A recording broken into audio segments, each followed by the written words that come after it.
मैं OP Rajpal, Hindustan people's party Rajpal के राष्ट्रीय अध्यक्ष, दिशा दशाएं हिंदी मासिक पत्रिका के प्रधान संपादक। दोस्तों, आप सभी देशवासियों को सादर प्रणाम, नमन बंदन। आज मैं आपके सामने लाइव हूँ और कभी थोड़ा पहले से मैंने वीडियो बनाया था, लेकिन अब आवश्यकता लगता है कि हमें आप लोगों के सामने समक्ष पर डे किसी न किसी समय को लेकर के उपस्थित होना पड़ेगा।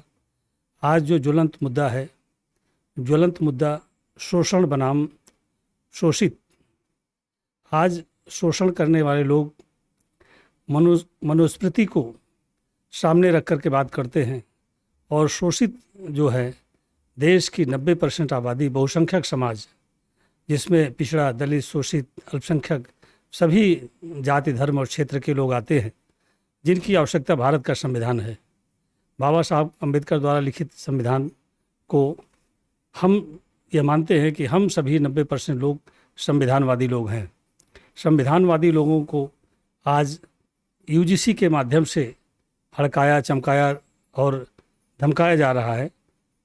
ऐसे लोग जो हैं, जो भारत की सरकार यूजीसी लागू करके लोगों को शोषण होने से बचाना चाहती है, उनके हक अधिकार की चर्चा करना चाहती है, आज बहुत सालों के बाद लोगों को उनके सामने यह रखना चाहती है कि हम आपके हितैषी हैं। लेकिन अभी इसमें लुका छुपी हो रही है, कोर्ट के माध्यम से लोगों को गुमराह किया जा रहा है।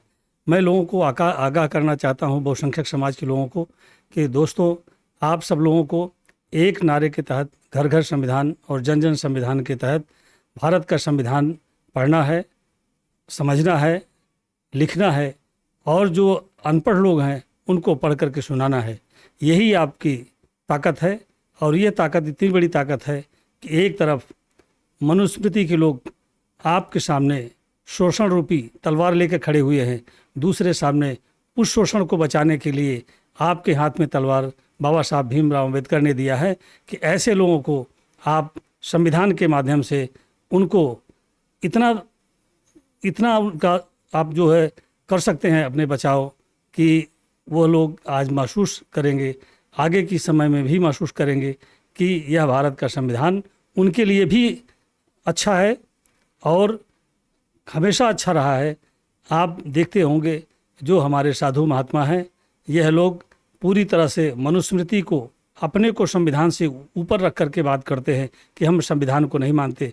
लेकिन जब इनके ऊपर संकट आता है, इन लोगों के बीच में इनके ऊपर संकट जो पैदा करते हैं, तो कोर्ट का सहारा लेते हैं, स्टे का सहारा लेते हैं और उस कोर्ट के सहारे को लेकर के फिर जब उनको राहत मिलती है तो फिर अपने रास्ते पर आ जाते हैं।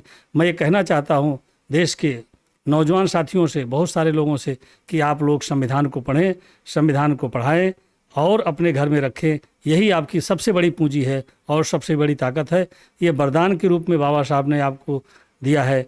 अब आप सोच सकते हैं कि 75 सालों के पहले जो भारत का संविधान लागू हुआ देश की आज़ादी के बाद, आज आपके साथ ढाल बन करके खड़ा हुआ है। और अगर आज भी हम चूक गए इस संविधान को पैनी ताकत देने के लिए, एकदम तलवार जैसी ताकत हमको मिली हुई हमारे हाथ में, इस ताकत को कभी ना अपने से दूर जाने दें। क्योंकि आज आपके पीछे यह जो 10% लोग हैं, जो शोषण करने वाले लोग हैं, ये लोग आपके लिए तलवार हाथ में लेकर के आपका सर कलम रखने के लिए तैयार हैं। उसको बचाने के लिए आपको भारत का संविधान और लोकतंत्र में विश्वास रखने वाले लोगों के साथ आपको रहना है और आगे अपनी लड़ाई अपने आने वाले पीढ़ी के लिए आपको लड़ना है। भारत का संविधान आपका अपना संविधान है, वह एक वरदान के रूप में है। इसको जितनी ताकत देंगे उतनी ही ताकत आपको मिलेगी और इसी के साथ आपको लड़ाई लड़ने के लिए आपको अपना हथियार अपने पास रखना होगा। निश्चित तौर पर मैं कहना चाहता हूं कि आप लोग ये संकल्प लीजिए। हमने संकल्प लिया है 26 नवंबर से आज तक में निरंतर हमारा कार्यक्रम चल रहा है। जो भी कार्यक्रम करते हैं उसमें संविधान देने का काम करते हैं। निश्चित तौर पर यह संविधान आपके लिए वरदान है। इन्हीं बातों के साथ मैं पुनः अगले दिन आपको मिलूँगा। जय हिंद, जय भारत, जय संविधान।